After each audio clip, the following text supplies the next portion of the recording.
মঙ্গলবার পাবিয়াছড়া বিধানসভার দুধপুর হাই স্কুলের নবনির্মিত দ্বিতল ভবনের শুভ দ্বার উদ্ঘাটন হয় মন্ত্রী ভগবান দাসের হাত ধরে।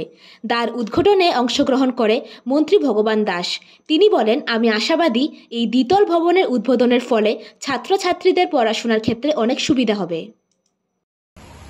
আমি ভাবলাম যদি একটা সরকারি ইংলিশ মিডিয়াম স্কুল হয় তাহলে হয়তো সেটাতে ফ্রিতে ইংলিশ মিডিয়ামে পড়াশোনা করতে পারবে।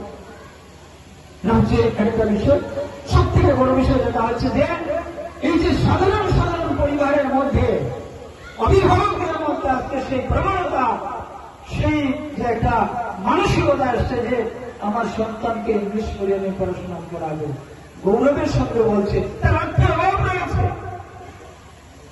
আর্থিক সেই অনটনের মধ্যে সে সন্তানকে ইংলিশ মিডিয়াম স্কুল পড়াতে চাইছে। শিক্ষা সচেতনতা বেড়েছে, মানুষের আগ্রহ সেদিকে বেড়েছে।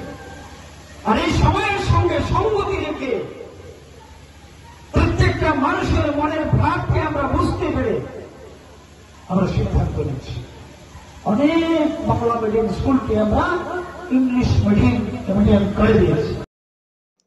Bureau report, জনদর্পণ।